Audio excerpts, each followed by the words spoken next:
Good morning, everyone. This is Gail Dudley with your quick rundown of news in motion. Today is Thursday, July the 9th, so let's get started. All right, people, today is the day. Be on the lookout. The Supreme Court will rule on the occupant of the Oval, his taxes and his financial documents. Understand that this can set the stage for future presidents. So that's number one. Number two, are we returning to school or what? That verdict is still out, but the occupant is threatening to cut off funding for schools who will not reopen. You know, he's putting pressure on the governors. But I love what Governor Cuomo said. Y'all know I love me some Governor Cuomo of New York. He said, "You are not going to bully New Yorkers." Yeah, that's what he said. Hey, here's a question. What happened to Be Best? Be best, occupant, be best. I really believe we're going to see an increase in homeschooling coming up soon, depending upon how this works out. So will they or won't they? I'm also reminded that for the love of money is the root of all evil. So let's really see what's happening there. Continuing to talk about the schools, we have Harvard and MIT who have sued the administration over rules barring the international students. With that being said, Harvard University and MIT pushed back on yesterday against a new rule that would require international students to take classes in person this fall in order to stay in the country. Let me read that again. Harvard and MIT sued the administration over a rule barring international students. Both Howard University and MIT pushed back on yesterday against the new rule that will require international students to take classes in person to be able to stay in the country. So we have that going on. What's up, Ladybug?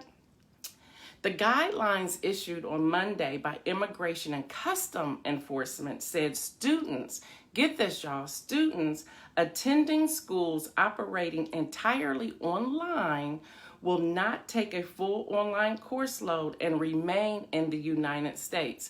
So let's go back a couple weeks. Remember when the U.S. Supreme Court went forward with DACA? Remember that? He lost. The occupant of the Oval lost that battle. So is this a way they're coming back at our dreamers and our international students? That's a question. But again, MIT and Harvard has sued the occupant, the administration. All right.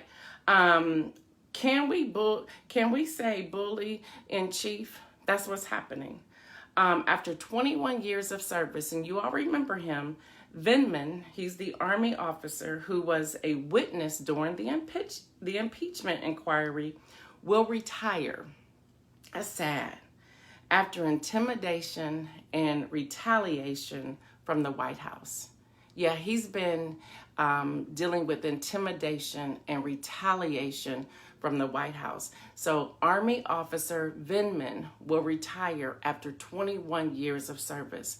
So Officer Vindman, I just want to say, well done. Thank you for taking a stand. Thank you for being a man of great integrity.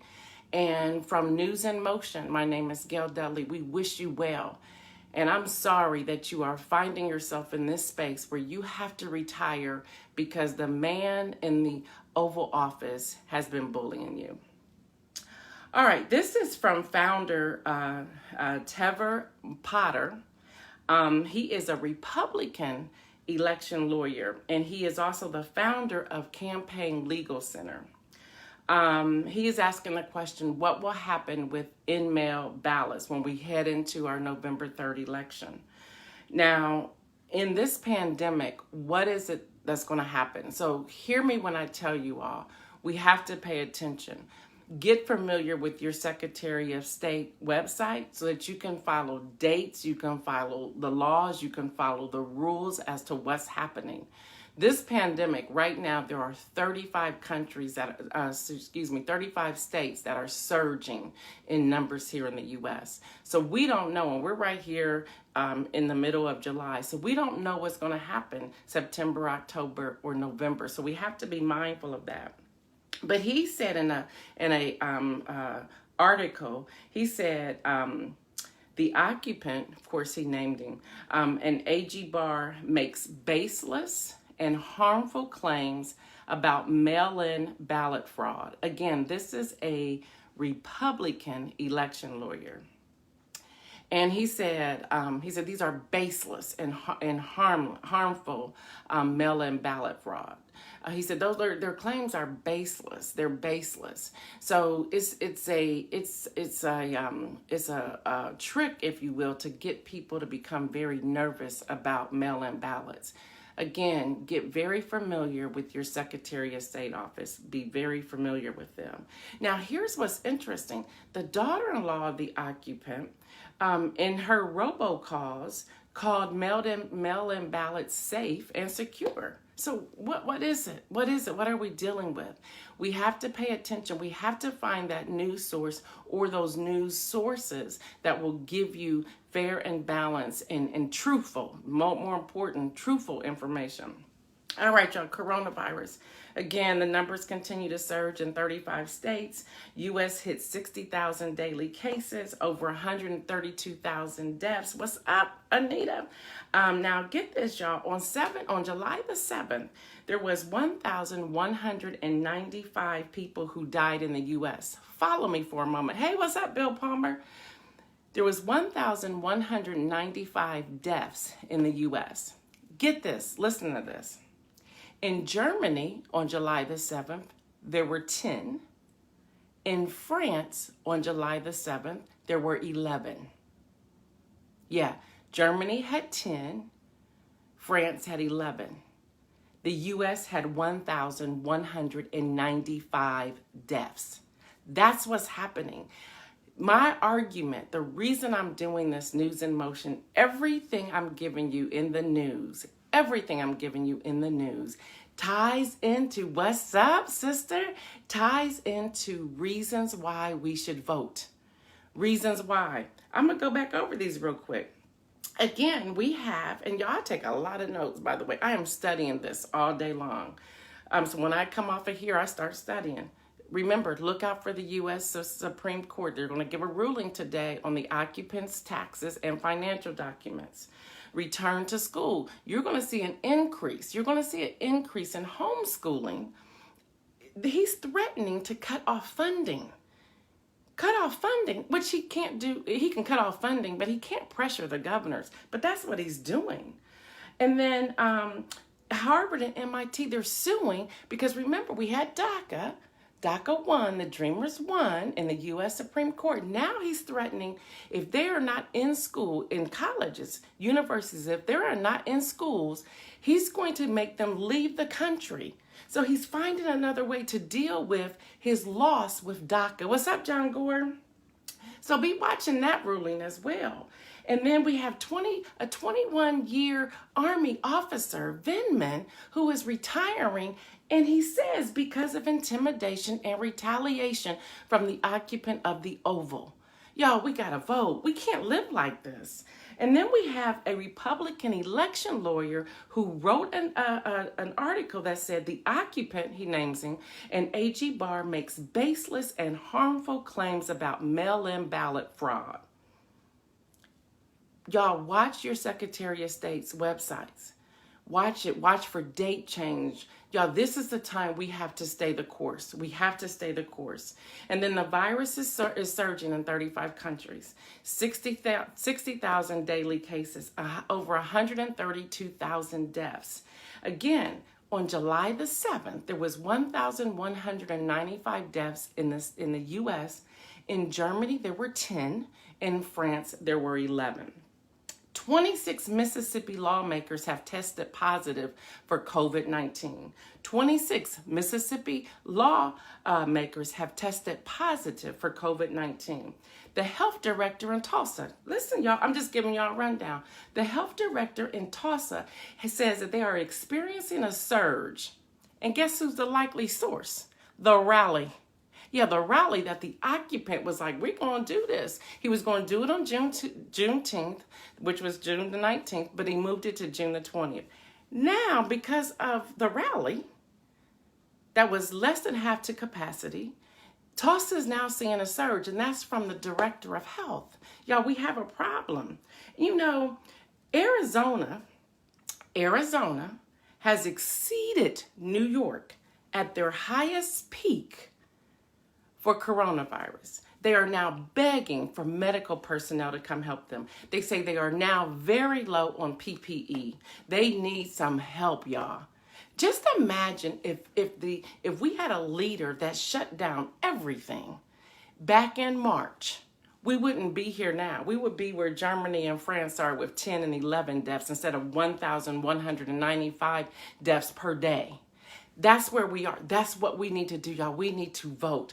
We cannot vote popularity, y'all. We have to vote in somebody who knows what they're doing. At this current state, we have one choice. We have one. Whether you like him or not, we have one. And let me be clear. If you decide to stay home, if you decide to write in somebody, if you decide to write the Green Party, or now I heard it's the birthday party, your Kanye West, y'all, we just got to pray for him. If we decide to do any of those three things, we are going to get the same person in office doing the same thing, if not worse, because that will be his last 4 years. Y'all, voting is serious. You know, again, I've been telling you October the 5th because that's what I saw for the last 60 days. But what's happening is people are starting to change those dates. So you need to really look at your Secretary of State's website to see what is the date for your state. What is the date for your county? What is that going to look like? When will early votes start? When can you start requesting your mail-in ballot? And if I understand correctly, I believe some places you can start requesting your mail-in ballot. Y'all, we don't know what to expect, so we're going to have to stay alert. We're going to have to stay alert. This is why we must vote. Check your voting as well. Go to vote.gov. Go to iwillvote.com. You can go to rockthevote.org. You can go to readypublication.com. Yes, my daughter did that thing, her and her team. They are jamming. They now have a Ready to Vote campaign happening, and I hope you join her. They're on fire. So let me say this to you. This is my shaking my head moment. This is from the Daily Beast. A Florida church, y'all, was raided after selling bleach. And where did we hear that bleach will help you with COVID-19? This is what we're dealing with. So from the Daily Beast, a Florida church was raided after selling bleach as a COVID-19 cure. Yeah. And let me just give you the church name. It's Genesis 2 Church of Health and Healing. And they called it the Miracle Mineral Solution. You can Google it. Don't take my word for it. This is happening, people. Genesis 2 Church of Health and Healing. This cure was called the Miracle Mineral Solution. Yeah, the church in Florida got raided after selling bleach as a COVID-19 cure. Y'all, we done lost our minds. For the win. For the win. For the win. For the win. For the win today. My parents, Louis and Virginia Pryor, on yesterday, they celebrated 64 years of marriage. Yes, 64 years of marriage. They deserve the win. For the win. All right, my inspirational note, real quick. The Bible I read, again, I'm a believer, says, I press towards the prize of the high calling. I am pressing towards the prize, and I'm asking all of you to press with me because there is a prize. We gotta keep pressing. We cannot give up. Hearing all this news, and I'm just giving you a quick rundown. I want you to look it up for yourself. I want you to check for more than one source. And while I am saying that, y'all, be careful of satire articles. Be careful what you're posting. Be careful what you're putting out there. Check more than one source. When I see something, I then look for it in 3, 4, 5, 6, 7 sources to make sure it's factual. I look to see if it's an opinion piece or if it's a fact. And if it's opinion, I'm stating that it's an opinion. If it's a fact, I'm stating that it's a fact. So we have to keep pressing. Don't just grab the first thing you see. As you go about your day-to-day, press for greater. Press towards the prize, which is the high calling. for me and other believers of Jesus Christ. Let's see, social justice is spiritual warfare. Yes, it is, y'all. When we are talking about the truth, this is spiritual warfare. And I am here to bring you the truth, and hopefully that's what you're getting from me. I am checking things. I was very transparent a couple of days ago, saying to you that there are times that I get somewhat nervous, if you will, fearful. Let's just be honest. Maybe even it's anxiety when I'm like, okay, God, is this right? Is this the right polling place? Am I giving the right date? Because I want you to have the truth. I want you to be armed with the truth. I don't know. Someone asked me, what will I do after the voting season is over? Look, we're going to continue to vote year after year after year. There's something that we're going to be voting for. And I believe that the news have to continue to go forward. I go with the flow of Jesus Christ. I don't know what I'll be doing on November the 4th. Hopefully I'll be partying on November the 4th. Speaking of parties, real quick, people, I turned 55 on July 19th. Yes, I do. If the Lord allows me to see 55, I will turn 55 on July 19th. Yesterday, I said we were going to turn up on Monday, July 20th, but I think I really want us to turn up on Friday, July 17th. I want to get the party started early. So this is what you're going to do on next Friday. Now, I drink mimosas. Yes, I do. I love me a mimosa. Yes, I do. But I want all of you to come on. When you come on Friday morning, July the 17th, that's next Friday, come with your mimosa and your champagne glass. If you don't drink, no problem. Come with your orange juice in a champagne glass. Post that picture, that selfie of you, put it in the comment section so we can celebrate. I can't go have a party, so we're going to turn up here on July the 17th. All right, y'all, that's all I got. I'm Gail Dudley, doing what I do, giving you a quick rundown. You have a great day, and peace out.